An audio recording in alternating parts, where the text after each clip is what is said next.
Good morning. क्या पढ़ा दिए थे? बेरोजगारी।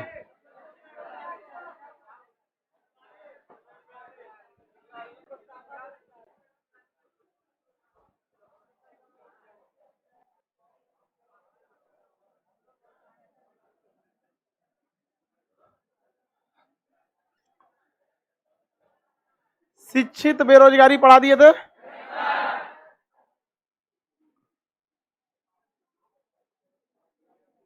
इस बेरोजगारी में व्यक्ति अपनी कुल क्षमता से काम नहीं करता।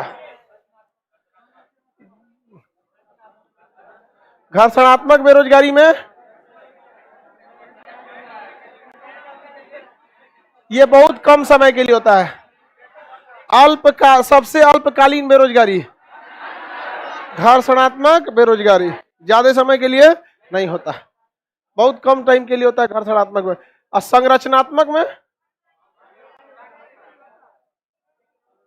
संरचनात्मक या ढांचागत ये बहुत खतरनाक होता है।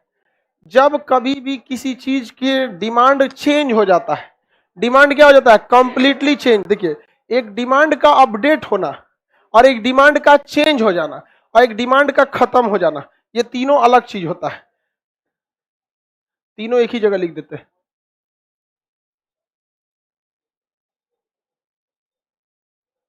चक्रीय बेरोजगारी, ये तीनों है। देखिए, इसमें डिमांड अपडेट हो जाता है।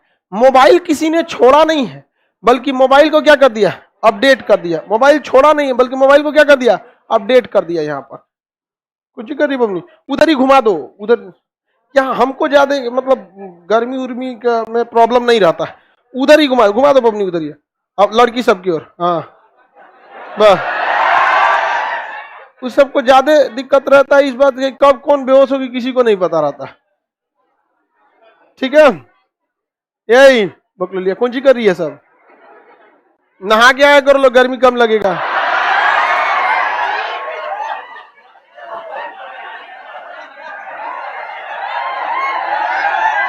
उठेगा इसे मुंह धाल लिया। सुबह सुबह सुबह नहा के आओ, गर्मी कम लगेगा। अजीब हाल है। कुछ बॉडी को ठंड के दिन में थोड़ा ठंड लगना चाहिए, गर्मी के दिन में कुछ पसीना निकलना चाहिए। समझ में आ गया कि नहीं? जो पानी से नहाएगा वो लिबास बदलता, और जो पसीने से नहाता है इतिहास बदलता। इन की धूप में खड़ा हो जाए, जहां इतिहास बदलेंगे। लड़की से धूप में खड़ा होने का प्लान बना रही थी सर। धूप में खड़ा होगी, इतिहास नहीं, कलर बदल जाएगा। अभी देखना ना, लड़का सब जो गांव गया होगा वो गेहूं के कटिया में करेगा। बेचारा गांव का बहुत मेहनत का चीज होता है। लड़का लगाएगा एयरफोन, घर वालों एगो लोअर ऐसे मोड़ेगा और घर वालों को लगेगा गाना सुन रहा है और बतिया रहा है। हाँ। और खेत काटेगा पूरा 2 कट्ठा, पता चला काट के उठेगा तो देखेगा दूसर का खेत काट दिए। ध्यान लगाएगा पूरा मेहनत करके, और उसके बाद एक और से चितकबरा होके आएगा। देखिएगा कटिया के बाद लड़का चितकबरा हो जाता। तुम नहीं काटा गेहूं? हाँ, चलो ध्यान देते इधर। देखिए भाव, जब कभी मांग अपडेट हो जाता है, इसमें मांग जो होता है वो क्या हो जाता है? अपडेट हो जाता है। जैसे आप देखे होंगे नोकिया जो मोबाइल था, कीपैड, जैसे कीपैड वाला जो मोबाइल था, अभी उससे जगह क्या आ गया? एंड्रॉइड आ गया है। समझ आ गया कि नहीं आ गया? मार्कर से क्या आ गया? डिजिटल। हम लोग ने बोर्ड पर पढ़ाना नहीं छोड़ा। जैसे चौक के जगह पे आया तो मार्कर आया, मार्कर के जगह आया डिजिटल आया। है ससुरा बोर्ड वे, है कि नहीं? है क्या चीज वो? Complete board.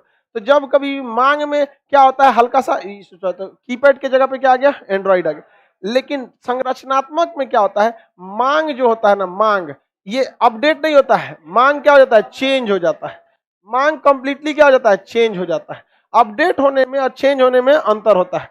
जैसे स्कूटर, स्कूटर में मांग अपडेट नहीं हुआ है, स्कूटर अब चलिए नहीं रहा है। स्कूटी जो है वो मोटरसाइकिल का ही एक ऐसा वर्जन है जिसमें क्लच का झमेला नहीं रहता। समझ आ गया? जो स्कूटी नहीं चलाए हैं उसमें एक्सीडेंट की संभावना बहुत ज्यादा हो जाती है। मोटरसाइकिल वाला लोग, हमको डर लगता है, स्कूटी लाइफ में एक बार चलाई हुई की है और लड़ा दिए, उसमें क्लच नहीं होता है तो जो स्टार्ट करते भाग जाती है समझ में आ गया? उसको लड़की के दिमाग से ही बनाया गया है, स्टार्ट करते भाग जाती है तुरंत यहाँ तो स्कूटर जो है ना, स्कूटर वो मांग कंप्लीटली क्या हो गया है? चेंज हो गया है। क्या चेंज को चांस लिख दिए क्या? मांग क्या हो गया है? चेंज। अभी कोई स्कूटर खरीद रहा है नहीं, कोई स्कूटर नहीं खरीद रहा है। स्कूटर पुराने जमाने के लोग खरीदते, सोचा दहीने उसका इंजन होता था, दहीने भागता था उसमें, और गियर हथवे में रहता था वही टाइट के भागते रहो यहाँ पे गियर में। तो अभी क्या है, वो मांग क्या है? कंप्लीटली चेंज हो गया है। तो चेंज होने की वजह से मांग जब अपडेट ना होकर क्या हो जाए? चेंज हो जाए, तो कौन सी बेरोजगारी होती है? संरचनात्मक बेरोजगारी हो जाता है। समझ में आ गया कि नहीं? और मांग जब कंप्लीटली क्या हो जाए? समाप्त हो जाए, मांग क्या हो जाए? समाप्त हो जाए, तो कौन सी बेरोजगारी आती है? चक्रीय बेरोजगारी। जैसे नोकिया मोबाइल का मांग अभी बचा है, नोकिया मोबाइल का मांगे खत्म हो गया, मांग क्या हो गया? समाप्त। तो वो क्या हो चुका है? चक्रीय बेरोजगारी। जैसे नोकिया है, नोकिया, इस नोकिया की फैक्ट्री थी, इस फैक्ट्री से डीलरशिप थे सब, जहां जहां डीलर होते थे, डीलर होते थे, उसके नीचे डिस्ट्रीब्यूटर थे, डिस्ट्रीब्यूटर के नीचे रिटेलर था, होलसेलर होगा, होलसेलर, होलसेलर के नीचे रिटेलर, रिटेलर। इतने लोगों को रोजगार मिला था कि नहीं मिला था इस नोकिया की वजह से? बताइए, फैक्ट्री होगी क्या? यहाँ से फैक्ट्री हो गया, फैक्ट्री के पास से, फैक्ट्री के नीचे क्या रहेगा भाई? डीलर, वो जो लेगा उसके, डिस्ट्रीब्यूटर, होलसेलर, रिटेलर, इतने लोगों को रोजगार मिला था। लेकिन नोकिया का मांग अपडेट नहीं हुआ, बल्कि नोकिया का मांग ही क्या हो गया? समाप्त हो गया। अपडेट किसका हुआ? तो सैमसंग का। उसका कीपैड वाला मोबाइल आज भी जिंदा है। देखिएगा, जिसको ज्यादा बतियाना रहता है कौन वाला ले लेता है? हाँ, 1200 का मिलता है, देखो इसको पता है सब। हाँ, ज्यादा बतियाना रहता है उसी को ले लेता है सब यहाँ पे। समझा? गाँव में देख रहे ना, घर और में लड़का सब ऐसे बतियाते रहता है सब यहाँ पे। अब कोई किसी को देखेगा सर तो नीचे कर देगा सर, अरे गधा कहीं का, यही सबसे बड़का गलती, उसी पे लगले रहो वहां पे। तो खूब होशियार रहता है सब, ऐसे लगता है दूसरे को पते नहीं चलता, सब घर वाले तुम लोग को जानता है। लड़का सब नंबर सेव करता है सब खान सर के नाम से। एक ठो को लाइब्रेरी में यहाँ बतिया रहा था, उसको पकड़ लिए हम, शाम का टाइम था, हम लाइब्रेरी चेक किए, हम कहीं कहा बतिया रहा, देखे इधर आओ, इधर आओ, देखे फोन तो खान सर लिखा था, तो उधरिया देखे कि तू दूसरे से बतिया रहा है। हम कहीं सोचा हमरे ले जाएगा ही, तो टीचर का नाम लिख देता है, मैथ, जीएस, रीजनिंग, ये सब लिखता है, पता खचरा होता है। लड़की समझदार होती है, याद कर लेती है इस नंबर में, वो सेव नहीं करती है सब, सीधे नंबर ही याद कर लेती है सब। यहाँ लड़का लेकिन समस्या है कि कै गो का नंबर याद रखेगा, ये तो खचरा होता है सबसे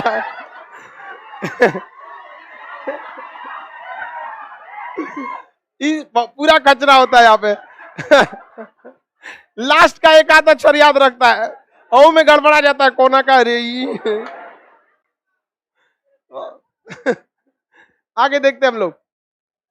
मांग में परिवर्तन के कारण, मांग में अपडेट होने के कारण, तकनीकी सुधार के कारण, तकनीकी सुधार या मांग में अपडेट हो गया तो घर सड़ा, मांग चेंज हो गया तो अब मांग क्या हो गया? बेहोश हो गया। अब तो बैठना, तुम लोग क्यों खड़ा हो गया? बेंच टूट गया या बेहोश हो गया तो तुम खड़ा क्यों हो गया रे गधा कहीं का?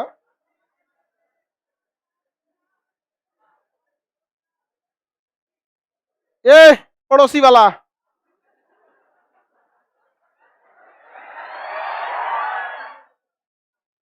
बैठ गया। ऐसे बोलो तो बैठ भी नहीं गया, जब तक उसको असली परिचय नहीं मिलता है नहीं बैठता। बेंच टूट गया होगा तो बैठ जाएगा बेचारा दूसरी जगह पे, बेंच ही है ना। ऐसा हल्ला कर रहा है जिससे लगे भगदड़ मच गया, हमको लगा बेहोश होकर गिर गया।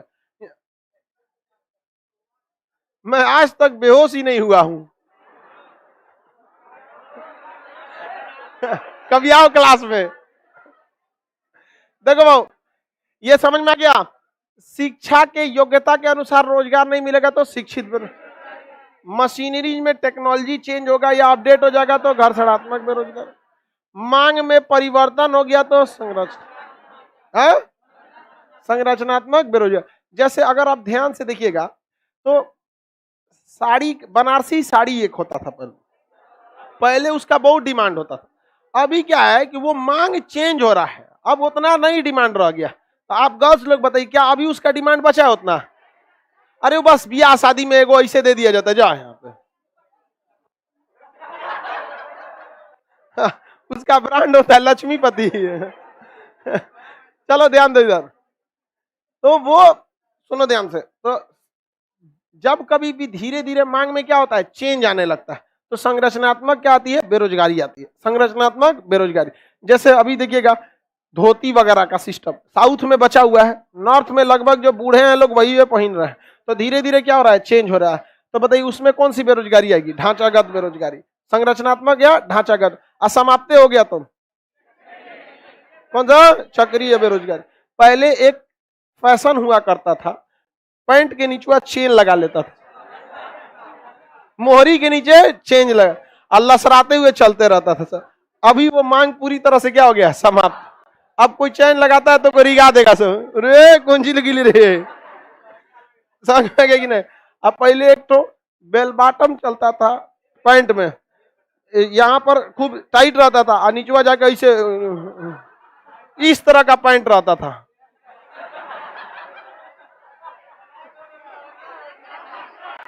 अभी आता है तो छोड़ो इसको, चलिए ध्यान से देखिए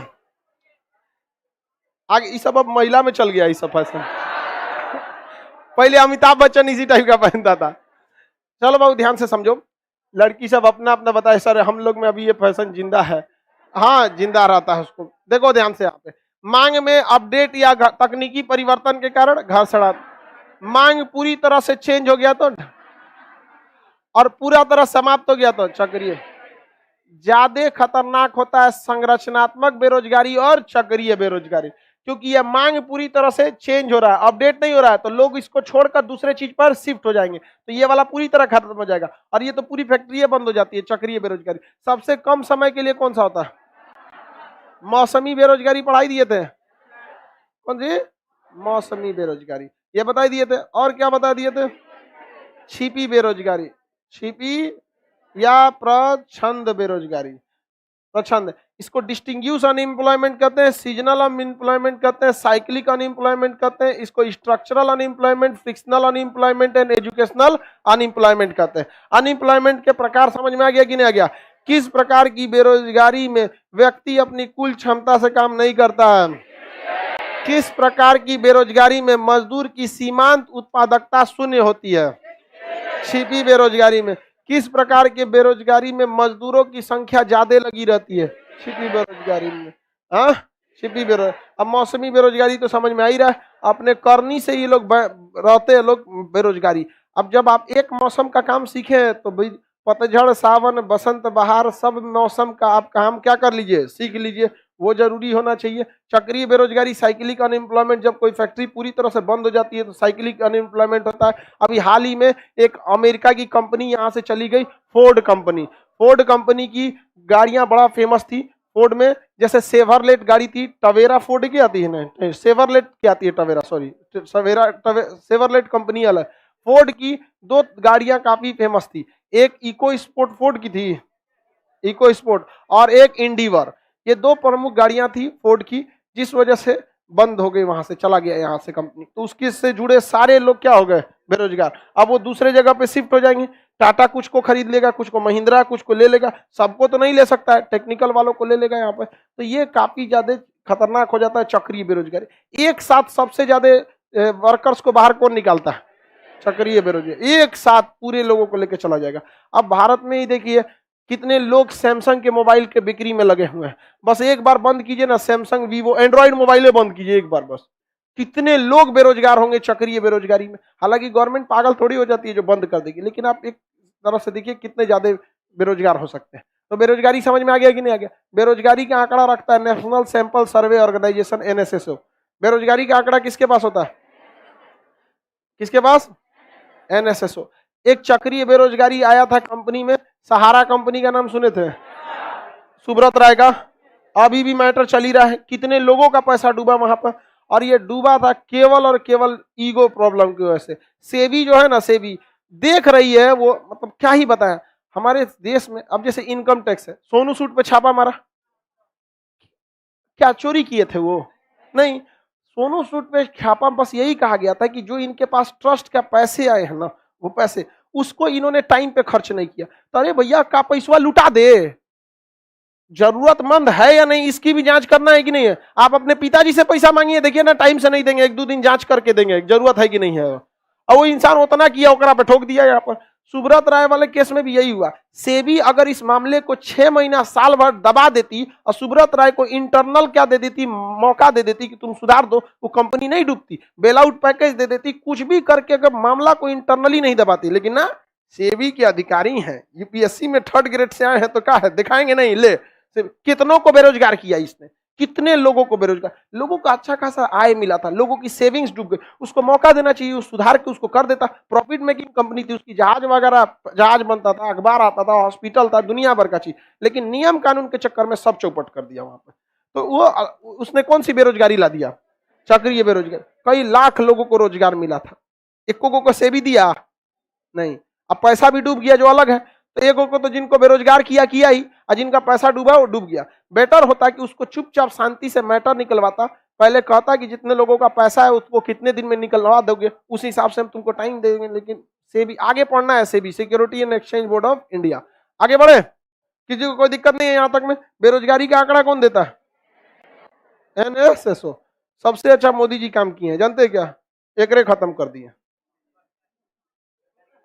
यही बता रहा था, क्या चीज है? बेरोजगारी है। अब कोई बताएगा ही नहीं, कौन है बेरोजगार? हम कोई नहीं है। अब आप अपने मन से कहेंगे हम बेरोजगार, हम ये आंकड़ा बता दे रहा था, समझ आ गया कि ना गया?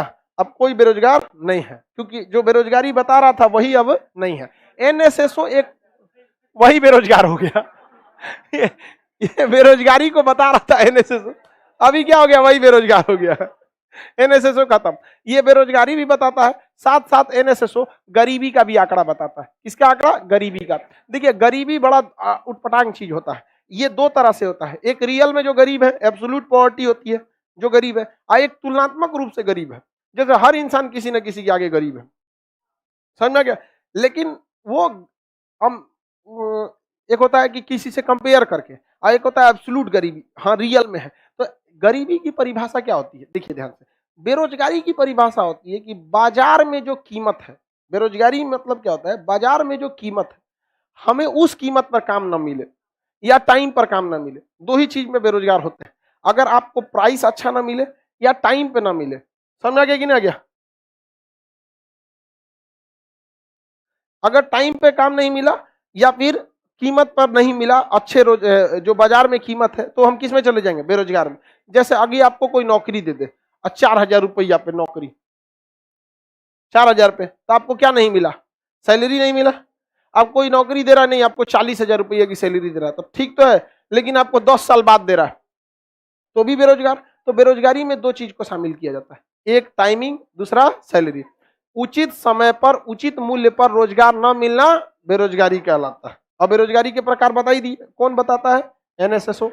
अब देखते हैं गरीबी। गरीबी में 5 चीजों को रखा जाता है, एक दो तीन तो आप जानते हो, रोटी कपड़ा मकान। हाँ, रोटी मतलब भोजन, कपड़ा मतलब वस्त्र, मकान मतलब घर, ये हो गया यहाँ पर। अब एक जोड़ दिया गया शिक्षा, और एक हो गया स्वास्थ्य। स्वास्थ्य, स्वास्थ्य मतलब बीमारी वगैरह, हेल्थ वगैरह। ये पांचों चीज जिसके पास है वो गरीब नहीं है। सबको भाई खाने के लिए 3 टाइम मिलता है, 2 टाइम खाते हैं, तो 2 टाइम खाने के लिए कोई दिक्कत नहीं है। उस हिसाब से तो हम कभी कभी 1 टाइम खाते हैं, हम भी 2 टाइम खाते हैं, मैक्सिमम टाइम पे 2 टाइम खाते हैं, और कभी कभी 1 ही टाइम खाते हैं। तो उस हिसाब से गरीब थोड़े हैं, खाने को मिल रहा है ना जी, मर नहीं रहे हैं भूखे। हाँ, कपड़ा पहन रहे हैं, कोई उघारे आया है इसमें, तो आप बेरोजगार गरीब नहीं है।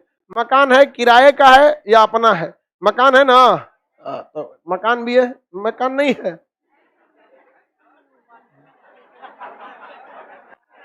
लड़की सबको तो कभी सब खुद को बोले, लड़की सब कितना पैसा रहेगा, कहाँ पैसा है, कितना रहेगा पैसा, कहाँ है। कितना उम्र बढ़ जाएगा, अभी उम्र कितना है।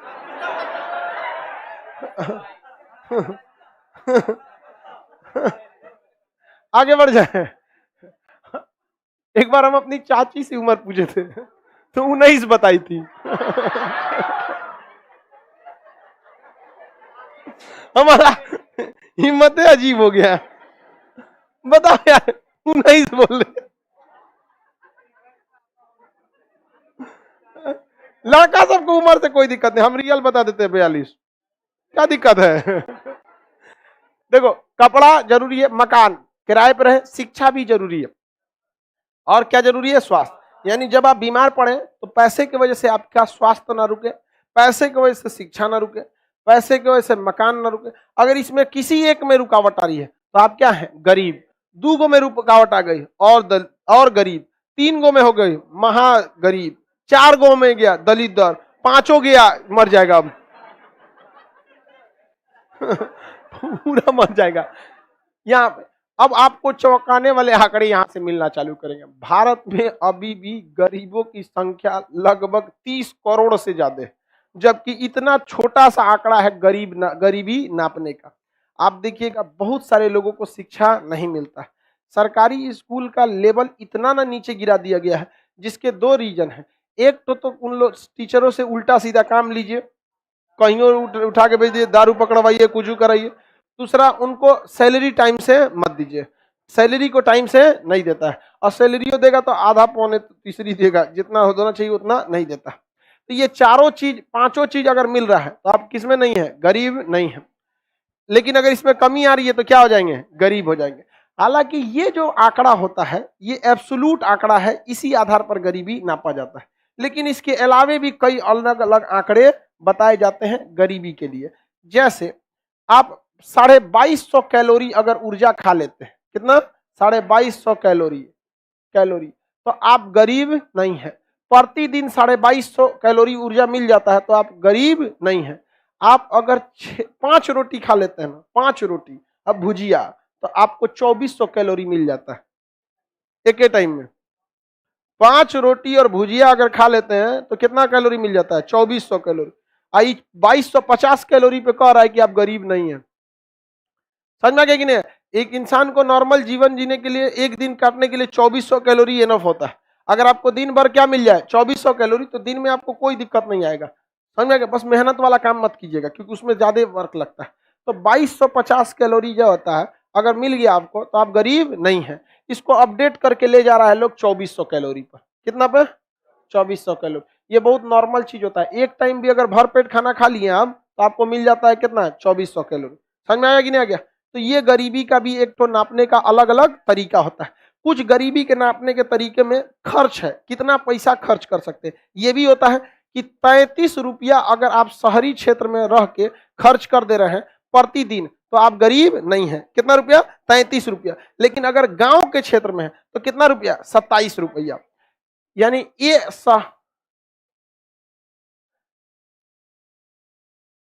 यार क्वेश्चन पूछा कर लोग ना यार, दिमाग देने लगता है। 2400 कैलोरी अपडेट होता है बाबू, हम कहां कर रहे हैं। अभी क्या लिखे थे, 2250, और उसको बढ़ा के कितना किया गया, 24। तो डायरेक्ट 24 लिख देने, गधा कहीं का। बताएंगे ना तो कह रहा है नहीं नहीं सर अभी 24 हो गया है। बताइए शहरी क्षेत्र में कितना रुपया खर्च कर रहे हैं, शहरी क्षेत्र में 33 रुपया। गांव के क्षेत्र में, शहर में ज्यादा खर्च होता है तो वहां दिया है प्रतिदिन कितना रुपया, 33। और गांव वाले क्षेत्र में पैसा कम खर्च होता है तो वहां कितना दिया है, 27 रुपए। इस हिसाब से अगर खर्च कर रहे हैं तो गरीब नहीं है। यह फार्मूला सुझाया था तेंदुलकर ने। किसने सुझाया था, तेंदुलकर समिति के सिफारिश पर इस फार्मूले को सुझाया गया था 2005 में। बताइए 2005 का समय और अभी के समय में क्या महंगाई वही हो गई है। 2005 में 100 रुपया बहुत ज्यादा होता था और अभी 100 रुपया बहुत कम हो जाता है, कुछ खास नहीं बच जाता है। तो इसको चेंज करने के लिए एक रंग राजन समिति बनाया गया। 2012 में उन्होंने कहा कि इसको उठाकर हम इसे 47 रुपया कर देते हैं। कितना रुपया कर देते हैं? 47। अभी अगर कोई व्यक्ति शहरी क्षेत्र में रहता है और वो 47 रुपया खर्च करता है प्रतिदिन, तो क्या वो गरीब है? नहीं। और गांव के क्षेत्र में अगर 32 रुपया खर्च करता है तो क्या वो गरीब है? नहीं। ये है किसके सिफारिश पे? रंगराजन। ये रंगराजन, ये तेंदुलकर, और ये योजना आयोग, कैलोरी वाला योजना आयोग। समझ में आ गया कि नहीं आ गया? तो गरीबी का तो ये मजाक वाला फॉर्मूला बनाया गया है। इस टाइप का क्या मजाक टाइप का फॉर्मूला बनाया गया। भारत में इतना कम फॉर्मूला होने के बावजूद भी भारत में इतनी ज्यादा गरीबी है, बहुत ज्यादा गरीबी का तो लेवल बहुत ज्यादा है भारत में। आगे बढ़ जाए, देखिए 3 चीजों पर यहाँ पे स्वास्थ्य और शिक्षा, इस पर हमारे हिसाब से स्वास्थ्य और शिक्षा की कंप्लीट जिम्मेदारी गवर्नमेंट की होनी चाहिए। स्वास्थ्य की किसी के भी हॉस्पिटल में कोई भेदभाव नहीं होना चाहिए कि आप अमीर के लिए है कि गरीब के लिए। ट्रीटमेंट एकदम प्रॉपर होना चाहिए, और होता भी है ट्रीटमेंट प्रॉपर। सरकारी हॉस्पिटल की समस्या समझिए बाबू, कोई भी जगह पे, जैसे आपके यहाँ कोई बारात कह के आए कि आपको अपने घर में किसी की बहन की शादी करनी, तो कोई कहे कि हम 100 आदमी को बारात में लाएंगे, आप अच्छे से मैनेजमेंट कर लेंगे। ससुर 800 लेके घुस गया, तब गया काम से रद्द हो जाएंगे। यही सबसे बड़ी समस्या हॉस्पिटल की है। सरकारी हॉस्पिटल में 100 बेड है, 600 आदमी को घुसा देता है। नियम बनाया है कि आप लौटा नहीं सकते हो। रे चोट्टा कहीं का, तो तुम बढ़ा दे हॉस्पिटल का संख्या, नहीं बढ़ाएगा और उसी में कुचवाएगा। जमीन पर पीएमसीएच में लोग सोए रहते हैं। आप इमरजेंसी वार्ड में जाएंगे ना, पटना का हॉस्पिटल है, लाइव वाले पीएमसीएच बिहार का सबसे बड़ा हॉस्पिटल है, उसकी स्थिति बता रहे हैं। ऐसे जमीन पे सोए रहेगा वहां पर, और उसका अटेंडेंट जो है ना, पानी का बोतल लेके ऐसे खड़ा रहेगा। उस बेचारा को पानी बोतल चढ़ रहा है, समझ में आया कि नहीं आ गया? पानी बोतल चढ़ा, वो वहां पे खड़ा है चुपचाप। अगर कहीं जाना है तो मरीजे को पकड़वा देता है, भैया पानी बोतल पकड़ ले रहा। बेचारा अपने लेके चढ़ा रहा है पानी। अगर होश में है तो अपने लेके चढ़ा रहा है। ये हाल है। स्टैंड कहाँ रहेगा? जहाँ बेड रहेगा तब ना। जो लॉबी होता है, गैर चलने के लिए पैसेज बनाया जाता है, वहां मरीज रहता है। कभी पीएमसीएच के इमरजेंसी वार्ड में आप जाइएगा, इतना दुर्दशा हो जाता है वहां पे। हालांकि डॉक्टर सब सही है, उसमें हम भी इलाज कराए। एक बार हमारा रात को माथे फट गया था यहाँ पे इधर, तो हम गए, कहें कि चलो इसी बहाने, बहुत ज्यादा नहीं था, नॉर्मल था, अब रात का टाइम था वहां पे, हम कहे चलो दिखाते हैं। देखिए बड़ी दुर्दशा था वहां पर ये सब करने का। हम कहे इसी बहाने कम से कम सब चीज पता तो चलते रहता है, क्या दुर्दशा हो गया। तो ये सारी चीजों में गलती है। एम्स इस मामले में सही है। आपको पता है एम्स अच्छा क्यों है? आप प्रधानमंत्री भी है ना, तो एम्स में अगर 40 गो सीट है तो 40 को भर्ती करेगा। अगर आप प्रधानमंत्री है ना, अगर आपको भर्ती करना है ना, तो आपको भर्ती करके एगो का छुट्टी कर देगा। जाइए एकदम, उसका मतलब जितना हमरा है हम जितना करेंगे 100% करेंगे, ना तो ना करेंगे। कभी भी वो सब चीज नहीं करता। देखिए लालू यादव को लीवे नहीं किया था, मुख्यमंत्री थे यहाँ का, नहीं लिया था एडमिट करने से, वापस भेज दिया एयरपोर्ट। एयरपोर्ट पे गए तो तबीयत गड़बड़ हो गया, फिर अल्लाह तब कहा कि ना अब ले लेने लायक है एडमिट। यहाँ उतना बड़ा बड़ा लोग का पैर भी नहीं सुनता है। तो हॉस्पिटल की भी समस्या है। हम लोग में क्या है, समस्या गिनवाते हैं। इंडिया के लोगों में देखिएगा समस्या सबसे पहले गिनवाएगा, सोल्यूशन भी तो होना चाहिए ना। हॉस्पिटल की संख्या कितनी कम है, कभी सोचे? कोरोना के टाइम पे जब हम, आप देखें कोरोना पे हम कई वीडियोस बनाए थे। हम हॉस्पिटल में पीपी किट पहन के गए थे, तो हम आपको हॉस्पिटल की स्थिति बता रहे थे। घूमते घूमते सब समझते, हम भी थक गए थे। हॉस्पिटल में बैठने का जगह कहाँ था उस समय कोरोना में? थक गए तो आदमी नहीं टेक ले लेता है, तो वहाँ कुछ सामान वामान रखा हुआ था, उस पर हम टेक ले लिए था इसे। यहाँ तो एक डॉक्टर थे, कहते सर वहाँ हट जाइए, पीपी किट पहने। हम कहे पीपी किट पहने कोई दिक्कत नहीं है। कहा नहीं सर वो लाश है। ऐसे सजा के रखा गया था, ऐसे सजा के रखा गया। लाश रखने का जगह नहीं था, मरीज तो बहुत बड़ी चीज हो जाती है, लाश रखने का जगह नहीं था। ये कंडीशन हुआ था। कभी सोचते हैं सरकारी डॉक्टर की क्या कंडीशन होती है? गरियाने को बड़ा सिंपल गरिया दीजिएगा, उसको नहीं सुनता है। जितना बेड की कैपेसिटी है किसी भी हॉस्पिटल की, जैसे पीएमसी जो कैसे, उतना आप मरीज भेजिए, उतना प्रॉपर उसको जगह दीजिए। अब कहेगा दवाई नहीं आता, ऊपर से दवाइया आएगा तो दवाइया डॉक्टर वहां फेंकता थोड़े है। 10 गो दवाई आता है सरकारी हॉस्पिटल में, मरीज है 100 टाइप का, कहता है सब में यही लिख दो, पैरासीटामोल। घुटना दर्द है तो वही लिखेगा, किडनी में दर्द है वही लिख देगा। इसमें डॉक्टर की गलती है? अरे यार उसको प्रोवाइड कराओगे, लिख देगा वहां पर। तो ये स्वास्थ्य वगैरह पे ध्यान देना चाहिए। मतलब कैलोरी योजना आयोग ने कौन सा विधि दिया था? कैलोरी कितना? 2250। इसे अपडेट करके कितना ले गया? 2400। 2250 को अपडेट करके चलो। तेंदुलकर समिति के हिसाब से शहरी क्षेत्र में 33, शहरी क्षेत्र में 33 और गांव के क्षेत्र में 27। रंग राजन ने उसे बढ़ाकर 33 से 47 और गांव में हाँ प्रति आदमी का प्रतिदिन, प्रति आदमी का प्रतिदिन। तो ये वाला थोड़ा सा सूटेबल है, ये वाला सूटेबल है। जैसे देखिए आप भी देखेंगे आपके घर में अमूमन 5 आदमी मान के चलिए, 5 से 6 आदमी, पूरा अगर बड़ा परिवार है तो 10 आदमी मान लीजिए। अगर 10 आदमी है, प्रतिदिन उस घर में 470 रुपया खर्च होता है तो दिक्कत नहीं, नॉर्मल चल रहा है। प्रति आदमी का ही, प्रति आदमी प्रतिदिन कितना रुपया? 47 रुपया। और 32 रुपये कहाँ है? गांव में। तो गांव में पैसे कम खर्च होते हैं क्योंकि सब्जी खरीदना नहीं रहता है, ज्यादातर लोग को गाँव में मिल जाता है एकदम सस्ता, अनाज वगैरह में खाने का चीज मिल जाता है।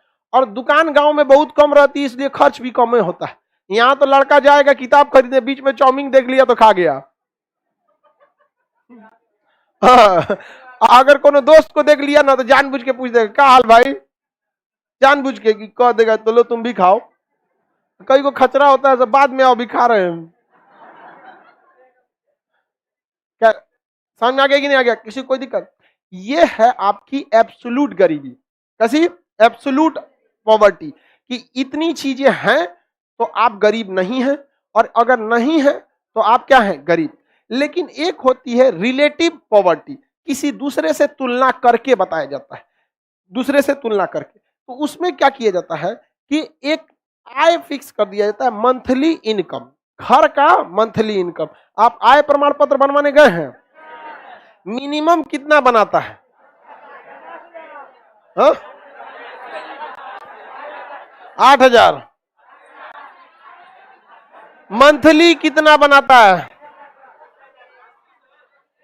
देखिए मंथली वेजेज के अनुसार 5,000 से नीचे वो नहीं बनाएगा, 5,000 से नीचे नहीं बनाएगा, यानी 12 पचे 60, तो 12 पचे 60 यानी सालाना 60,000 से नीचे वो नहीं बनाता है।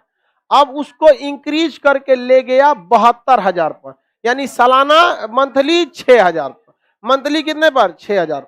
तो मंथली इनकम कितना? 6,000 और सालाना के हिसाब से 72,000। ये लाइन बन गया आपके आय प्रमाण पत्र पर। किस पर बन गया? आय प्रमाण पत्र पर, जिसको हम लोग इनकम सर्टिफिकेट कहते हैं। आप कहीं पे भी जाइएगा तो ये आपको जमा करना पड़ता है जहां डॉक्यूमेंट्स लगते हैं इनकम। यानी सालाना कितना हो गया? 72,000। ये फैमिली इनकम है उसकी, फैमिली इनकम।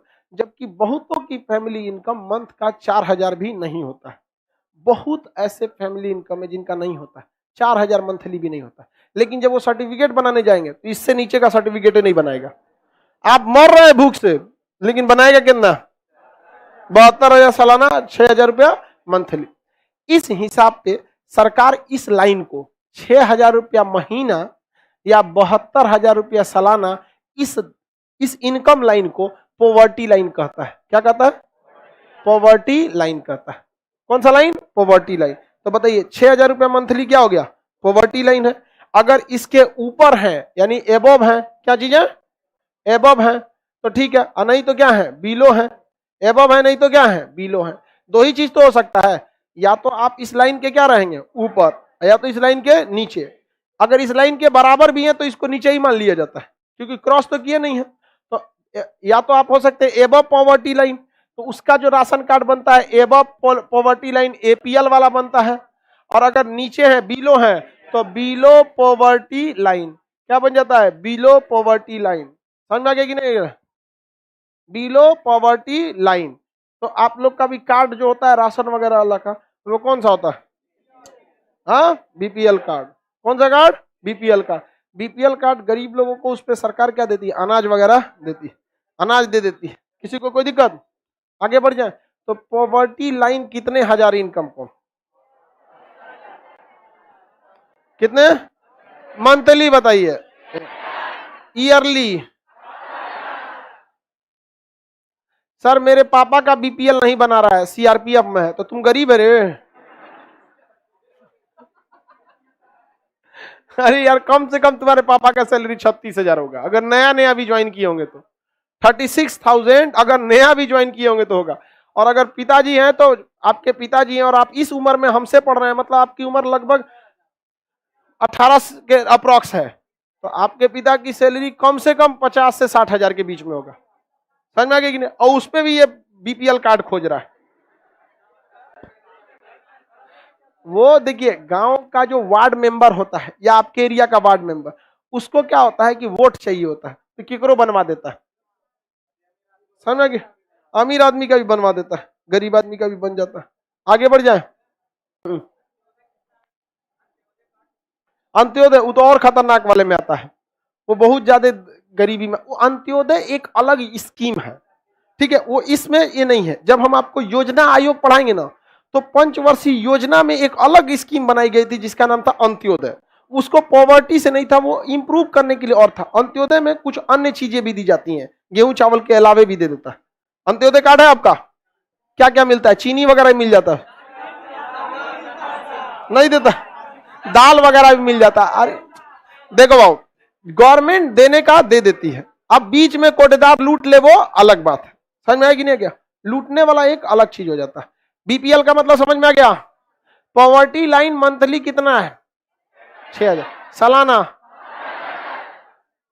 ये हो गया आपका कौन सा लाइन? Poverty line. इसके ऊपर वाले एबव पॉवर्टी। तो एपीएल कार्ड तो आप बना ही सकते हैं ना। एपीएल बनाने में क्या जाता है भाई? उसमें कुछ मिलता उलता नहीं है, कम से कम प्रूफ तो है ना आपका, क्योंकि पता चला कब कब मोदी जी को नियम ला दिए। एपीएल वाला रहेगा तो उसको कुछ होगा, नहीं है तो कुछ नहीं होगा, इस टाइप का। तो ये सब रखा कीजिए, इनका कब मूड कब क्या मन कर देता है किसी को नहीं पता है। कल से लाल वाला नोट नहीं चलेगा। 2000 वाला को साइड कर रहे हैं लोग। 2000 के नोट को गवर्नमेंट की लानी मजबूरी थी, क्योंकि अचानक नोट बंद हुआ, मार्केट में पैसा देना था, छोटका छोटका नोट छापने में टाइम लगता है, इसलिए पहली उस सप्लाई को पूरा करने के लिए 2000 दिया गया था, सप्लाई को।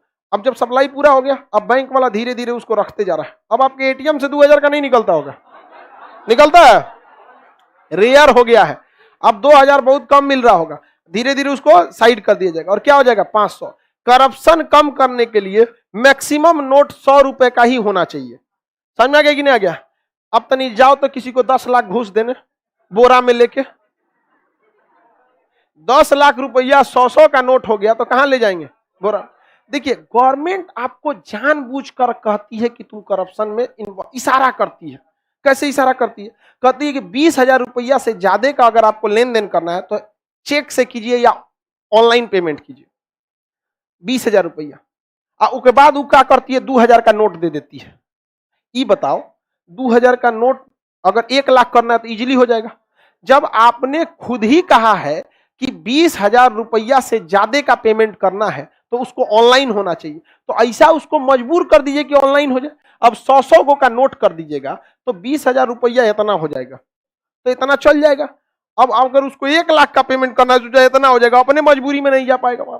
तो एक ये चीज बहुत बड़ा मायने रखता है। बट इंडिया अभी उतना डिजिटलाइज नहीं हुआ है, लेकिन फिर भी हम लोग वर्ल्ड रिकॉर्ड बनाए हैं ऑनलाइन पेमेंट में। सबसे भीम ऐप से, यूपीआई से, पूरी दुनिया वाला अब यूपीआई कह रहा है हमको भी दिया जाए यूपीआई, लेकिन वित्त मंत्रालय कह रहा है कि दुनिया में कैसे जाएगा। हमारा वित्त मंत्रालय जो है ना बहुत सुस्त है, पूरी दुनिया को देना चाहिए क्या सिस्टम? UPI system. आगे बढ़ जाए। गरीबी, एब्सोल्यूट गरीबी समझ। देखिए, ये वाली गरीबी कौन सी है? एब्सोल्यूट गरीबी, कि ये चीज है तो आप गरीब हैं, ये नहीं है तो गरीब है तो अमीर है। तो ये एब्सोल्यूट गरीबी। और सापेक्ष गरीबी, एक लाइन खींच दिया जाता है, इसके ऊपर है तो अमीर, इसके नीचे है तो गरीब। किसी को कोई दिक्कत? गरीबी का आंकड़ा कौन जारी करता? एनएसएसओ। गरीबी का आंकड़ा, गरीबी का आंकड़ा 3 नाम याद रखिएगा। या तो आपसे पूछेगा एनएसएसओ, या तो आपसे पूछेगा गिनी गुणांक। कौन सा गुणांक? गिनी गुणांक। और नहीं तो आपसे पूछेगा लारेंज कर्व। लारेंज कर्व, या कर्व को हिंदी में क्या कहते हैं? वक्र। लारेंज कर्व या लारेंज वक्र, ये तीनों नाम याद रखिएगा, इसी से क्वेश्चन पूछेगा आपसे। गरीबी और बेरोजगारी का आंकड़ा कौन जारी करता है? हाँ, एनएसएसओ पहला कौन सा वक्र जारी करता है? लारेंज वक्र। कौन सा गुणांक? गिनी। कौन सी संस्था? एनएसओ। कितनी विधियां? दो, विधि कितना, दो। अरे वो तो निकालने वाला सिस्टम है, एब्सोल्यूट है। एक कौन सा है, एब्सोल्यूट, और एक क्या है, सापेक्ष। बीपीएल किस में चला जाता है, सापेक्ष, और एक होता है कौन सा, एब्सोल्यूट। एब्सोल्यूट वाले में आप बताइएगा, एक है कैलोरी विधि और एक है खर्च विधि। कैलोरी विधि और खर्च विधि। बताइए योजना आयोग के हिसाब से प्रतिदिन कितना कैलोरी है? पहले कितना था, 2250। अभी कितना है, कितना है, 2400। समझ में आ गया कि नहीं आ गया?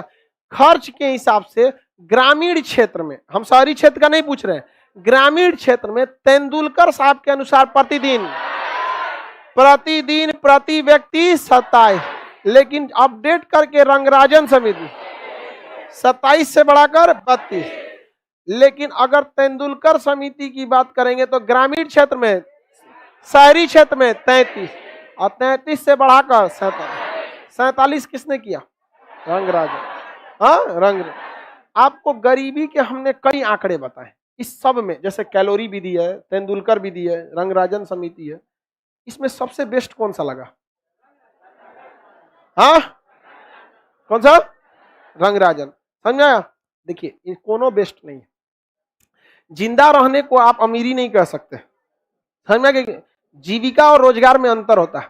एक बार आदरणीय प्रधानमंत्री जी ने कहा था कि 200 रुपए का कोई अगर पकौड़ा बेचता है तो उसे रोजगार कहेंगे कि नहीं कहेंगे? नहीं कहेंगे, उसे जीविका कहेंगे। जिंदा रहने के लिए तो कुछ तो करेगा, वो जीवन चल रहा है, तब तो चोर भी कहेगा कि हम भी रोजगार में हैं। अब कोई कह देगा कि तब कोई चोरी कर रहा है तो वो भी रोजगार मानेंगे कि नहीं मानेंगे? नहीं, जीविका है उसकी। समझ में आ गया कि नहीं आ गया? वो गलत काम कर रहा है। तो देखिए जीविका में और रोजगार में अंतर होता है। वर्ल्ड बैंक ने सबसे बेस्ट फॉर्मूला दिया प्रतिदिन का। वर्ल्ड बैंक ने कहा है कि कोई भी देश में $2, $1.9, तो हम इसे $2 कर दें, और ये 2018 का आंकड़ा है, तो अभी के 2022 के हिसाब से $2 पक्का हो गया। तो $2 प्रतिदिन अगर खर्च कर रहा है तो वो गरीब नहीं है। ये परफेक्ट आंकड़ा।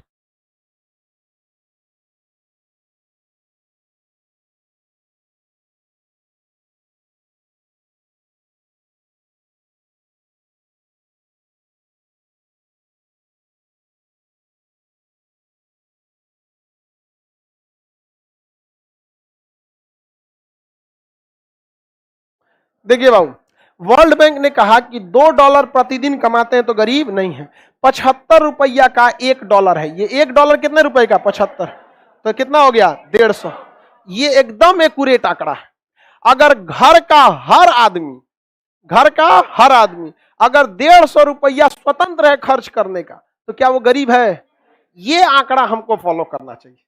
जिस दिन ये हो जाएगा वही है भारत सोने की चिड़िया। आज भी आप 150 रुपए प्रतिदिन नहीं खर्च करते हैं, आप लोग खर्च करते हैं प्रतिदिन 80 से 100 रुपया, क्योंकि आप जिस लॉज में रहते हैं उसका मिनिमम किराया होगा तो 1500 मिनिमम। मैक्सिमम के लिए आप जा सकते हैं, बट 1500 से नीचे पटना में कोई लॉज नहीं है। इट मींस आप प्रतिदिन रहने के लिए कितना दे रहे हैं, 50 रुपया। प्रतिदिन आपका रहने का कितना खर्च हो रहा है, 50, जो आपको पता नहीं चल रहा है क्योंकि आप एक ही बार पे कर रहे हैं। तो 50 रुपया तो आप पहले ही पे कर दिए। अब आप खाइए चाहे मत खाइए, तेंदुलकर समिति के हिसाब से अमीर हैं और रंगराजन के समिति के हिसाब से भी अमीर हैं, क्योंकि इन्होंने कहा है कि कोई भी व्यक्ति यदि 33 रुपया शहर में खर्चा करता है और या रंगराजन के हिसाब से 47 रुपया खर्च करता है तो वो गरीब नहीं है। यानी अगर आप भूखे मर भी गए, पटना में अपने लॉज में भूखे मर गए, लेकिन आप गरीब नहीं हैं। यह गरीबी पर बहुत बड़ा तमाचा है। गरीब की हाय कभी नहीं लेना चाहिए। बहुत बड़ा गरीबी को केवल वोट के समय गरीबों की याद आती है। वहां पे गरीबों को राशन दिया जाता है, ये सब उनके लिए बैसाखी है। उनको शिक्षा देनी चाहिए अच्छी से। कोई जरूरी नहीं कि वो केवल कॉलेज में ही पढ़े, नहीं पढ़ा है कोई दिक्कत नहीं, आप उसको टेक्निकल शिक्षा दीजिए। अगर किसी व्यक्ति को गाड़ी चलाना है, ट्रक का ड्राइवर बनना है, आप मर जाइएगा सरकार को कहते कहते आपको नहीं बनाएगी। कहीं जाकर सरकारी जगह जाकर ट्रक सीख सकते हैं? नहीं सीख सकते, आपको खुद से करना पड़ेगा। और जब सीख गए ना और ट्रक चलाएंगे ना तो पुलिस वाला पकड़ लेगा, ड्राइविंग लाइसेंस वे चोट्टा सिखाया था तुम। समझ में आ गया नहीं गया? एक गरीब इंसान को अपनी जिंदगी जीने के लिए भी खुद से संघर्ष करना पड़ता है। ये व्यवस्था है कहीं? अरे कम से कम पर्सनल गाड़ी मत से, कमर्शियल तो उसको सिखाना चाहिए कि नहीं सिखाना चाहिए? वहां पे गरीब इंसान आप मर जाएंगे ना रात यहाँ गरीबी से, तो आपको कोई नहीं पूछने वाला है। आप पढ़े लिखे हैं, सोचिए आप भूख से अपने लॉज में मर भी गए ना, तो 1500 रुपया आपने अपने लॉज का किराया चुका दिया, इस हिसाब से आप अमीर हैं। 50 रुपया कितने का लगता है प्रतिदिन का, उस हिसाब से आप में कोई गरीब बैठा है बाबू? तब तो हमको सबको फीस लेना चाहिए। हमारी रिस्पॉन्सिबिलिटी जितनी है देश के प्रति, आज भी हम गरीब सबके लिए 200 रुपया लेंगे, कितना जीएसटी वगैरह जोड़ जाड़ के जो भी पड़ जाता है यहाँ पर। तो आप रिस्पॉन्सिबिलिटी, बट गवर्नमेंट की रिस्पॉन्सिबिलिटी बनती है कि नहीं, शिक्षा देना, ये सब करना। तो आप बताइए, आप में कोई गरीब है? कोई आदमी बताओ जो गरीब है? तो ड्राइविंग लाइसेंस का 2000 रुपया लगता है। हाँ बाबू, दो क्या लगता है? हम तो ड्राइविंग लाइसेंस बनाए, मेरा लगभग 2500 रुपया लगा। तो दलाल के थ्रू गया होगा तुम तो दलाल लिया है उसको थोड़ी ना। चालान कटा था 700 का, और ऐसे करके कुछ और भी लगा था। हम तो पूरे सिस्टम से गए थे, गए वहां पे तो सब चौंक गया, सर आप यहाँ क्या करना है? हम कहे कि हमको वो सब गलत काम हमरा से नहीं होता है। लाइन लगा के खड़े थे चुपचाप, सब वहां पे टेस्ट हो गया। फिर वहां ड्राइविंग लाइसेंस जहाँ टेस्ट ड्राइव करना था वहां पे भी गए, कहा कि सर चलाना पड़ेगा। तो हमारा नहीं आता है क्या? उसमें एक जगह होता है ऊंचाई पे ले जाना, एक जगह होता है बैक करके पार्किंग करना, एक जगह होता है घुमाना, एक जगह होता है 8 बनाना इसे, और फिर निकल जाना, हो गया सब यहाँ पे। तो जेन्युइन खर्च आते हैं, वो गवर्नमेंट को उससे पैसे मिलते हैं, लेकिन गरीबी के लिए बहुत कुछ खास काम नहीं किया जाता है। जबकि आप बताइए, वर्ल्ड बैंक वाशिंगटन डीसी में उसने भारत को जो आंकड़ा दिया है, क्या वो गलत दिया है? अगर आप प्रतिदिन 150 रुपया खर्च करने के लिए स्वतंत्र हैं, तो बताइए 150 यानी 30 दिन आप यहाँ पे पटना में रहते हैं, तो 15 तिया 45, 4500 रुपया आपको खर्च करना चाहिए महीना में। अगर इतना प्रॉपरली आ रहा है तब तो वो गरीब नहीं है। और उससे कम आता है, बहुत सारे लड़कों को 3500 आता है कि नहीं आता? 3500 आता है। महंगाई भी बढ़ गई है। हम लोग के समय तो घर से पैसा 1800 रुपया आता था। हाँ, उस समय बहुत पहले, अभी तो उतना रेंटे लग जाता है। आगे बढ़ जाए, किसी को कोई दिक्कत नहीं ना? लारेंज वक्र किसे बताता है? गरीबी। गिनी गुणांक गरीबी, एनएसएसओ गरीबी, और बेरोजगारी दोनों बता देता है, वो दोनों बता देगा। आगे बढ़ जाए ना, ये समझ में आ गया? ये डाटा बाबू मेरे, ये थोड़ा सा टफ होता है याद करना, दिमाग में नहीं आता है, लेकिन ये पूछ देता है, इसलिए आपको ये डाटा याद रहना चाहिए। पहले कैलोरी कितना, वर्तमान कैलोरी 24। तेंदुलकर समिति के सिफारिश पर शहरी क्षेत्र में प्रतिदिन 33, बट की रंगराजन समिति पर 47, तेंदुलकर समिति में ग्रामीण क्षेत्र में 27, और रंगराजन की 2005 में आया, तेंदुलकर 12 में आया ग्रामीण। अब 22 में, हम लोग 22 में जी रहे हैं और गरीबी नाप रहे हैं 2012 के हिसाब। वाह, ये है डिजिटल इंडिया। देखो समझ में, अभी तक कैलेंडर ना चेंज हुआ है गरीबी का। हम आंक रहे हैं कितना का, 2012 का, और जी कब रहे हैं 22 में। समझ में आ गया कि नहीं आ गया? किसी को दिक्कत नहीं? चलिए अब आगे का क्लास मंडे को करेंगे।